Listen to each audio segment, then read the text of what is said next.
Bonjour à tous et bienvenue sur ma chaîne YouTube. Je m'appelle Vikas Nara et dans la vidéo d'aujourd'hui, je vais vous expliquer comment attribuer plusieurs adresses email à la même boîte mail sur Exchange Server. Dans cette vidéo, nous aborderons la question des adresses email multiples. Comment les attribuer à la même boîte mail? Où cette fonctionnalité est-elle utilisée? Comment l'utiliser? Nous aborderons tout cela dans cette vidéo. C'est très utile.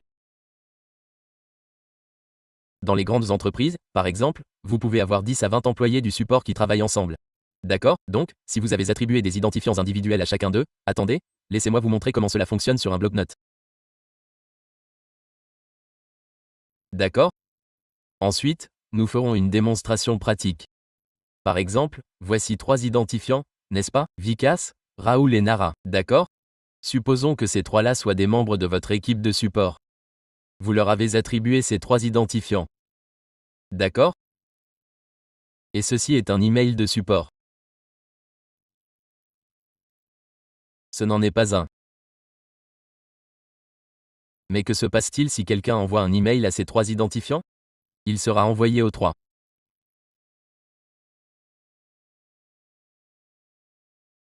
Supposons que vous ayez ajouté cette adresse email d'assistance uniquement à ces 2-là. Ainsi, chaque fois que quelqu'un envoie un email au support, il sera envoyé à ces 2-là. Au lieu de support, vous pourriez utiliser le service d'assistance ou, s'il s'agit d'une organisation gérée par ces 2 personnes, l'email leur sera adressé. Supposons qu'au lieu de support, vous ayez administrateur. Ainsi, chaque fois que quelqu'un envoie un email à l'administrateur, il sera envoyé à ces 2-là. Cela se produit parce que j'ai ajouté toutes ces adresses email à leur boîte mail. Je vais vous montrer où et comment procéder. Voici mon compte Vikas. Je l'ai créé dans la dernière vidéo. Cliquez ici et cliquez sur « Modifier ». Cliquez sur « Modifier » et accédez à la section « Adresse email ». C'est l'adresse email principale, n'est-ce pas? Vous pouvez en ajouter une autre, comme une adresse SMTP. Vous devez ajouter l'adresse email d'assistance ici. Chaque fois que quelqu'un envoie un email à l'adresse email d'assistance, je vais vous montrer qu'il sera reçu par cette adresse email. Commençons par le tester concrètement pour voir comment ça fonctionne. Que dois-je faire? Le compte administrateur est ouvert ici. Je vais vous montrer que le compte administrateur at4.com est ouvert ici. J'envoie un email depuis ce compte. À cette adresse. J'envoie un email avec « Je l'ai copié ». J'ai cliqué sur « Nouveau ». J'ai saisi cette adresse email dans le champ. J'ai écrit « Bonjour ». J'ai cliqué sur « Envoyer ». L'email est actuellement dans le dossier « Brouillon ». Il sera envoyé prochainement. C'est fait. Dans « Envoyer les éléments », votre email sera indiqué comme ayant été envoyé à Vikasa. Que dois-je faire? J'ouvre également l'email Vcar ici. Comment l'ouvrir? Je le fais sur mon PC. Il est ouvert, n'est-ce pas? Je suis connecté via RDP. Que dois-je faire? Commençons par vérifier l'adresse IP. Quelle est mon adresse IP?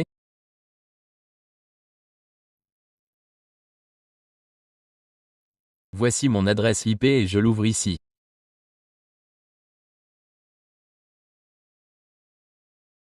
Je l'ouvre ici avec Outlook. Le chargement des paramètres SMTP prend environ 8 secondes.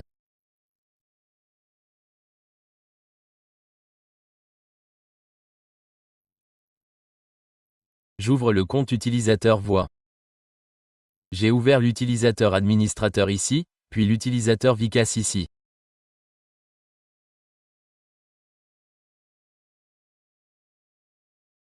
Je tape bkt.loc, Vikas. Je saisis mon mot de passe ici.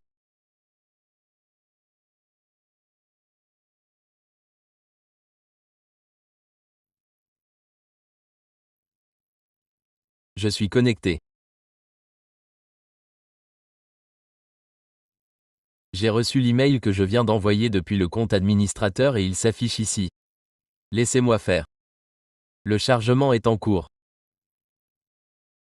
Comment faire pour que l'email envoyé à l'adresse d'assistance reste actif? Pour l'instant, je n'ai associé l'adresse d'assistance à personne et je n'ai pas encore créé de compte email individuel.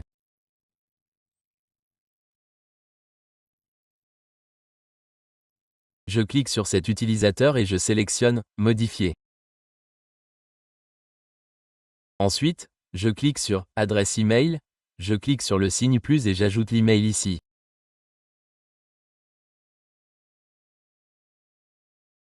Je l'ai ajouté ici. J'ai cliqué sur « OK ». L'adresse email principale apparaîtra ici en gras. Toutes les adresses supplémentaires que vous ajouterez apparaîtront ici en texte normal. Ensuite, cliquez sur « Enregistrer ». Désormais, chaque fois que vous enverrez un email à l'adresse d'assistance depuis n'importe quel compte, il sera reçu ici, sur le compte Vicas. C'est parce que je l'ai ajouté aux paramètres de messagerie de cet utilisateur. OK.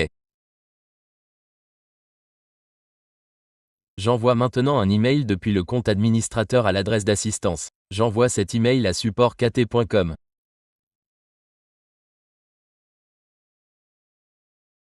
Très bien, bonjour. OK. Bonjour. Je l'ai adressé au support et je clique sur « Envoyer ». J'ai cliqué sur « Envoyer ». Il est passé du statut de brouillon, ce qui signifie qu'il a été envoyé. Vérifions ici. Il a été envoyé depuis ici. Je vais vérifier ce compte. Regardez ici. L'email est arrivé. Il s'agit du compte vicasact.com. Mais à qui l'ai-je envoyé depuis ici? Je l'ai envoyé à l'adresse d'assistance et il a été reçu ici. Il est arrivé à cette adresse email. C'est parce que je l'ai configuré ainsi. Regardez ici, je vais modifier cela et vous le montrer à nouveau. Je l'ai configuré ici, dans la section adresse email. Vous pouvez définir plusieurs adresses ici. Par exemple, si vous la configurez également pour l'aide, chaque fois qu'un email est envoyé, il sera également reçu par le compte développeur. Imaginez que vous créez 4 adresses email et que 5 membres du support sont comme vous. Ajoutez cette adresse email d'assistance supplémentaire à chacune d'elles. Chaque email envoyé à l'adresse d'assistance sera envoyé à tous.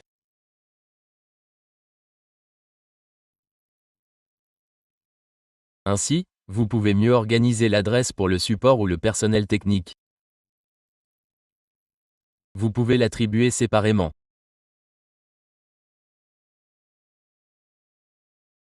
Ou si vous avez des tâches spécifiques, comme 2 développeurs PHP et 2 développeurs Java, vous pouvez attribuer une adresse email Java uniquement à ces 2 personnes.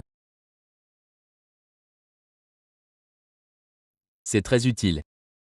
Je l'ai d'ailleurs démontré en pratique. Dans la prochaine vidéo, nous approfondirons le sujet, étape par étape.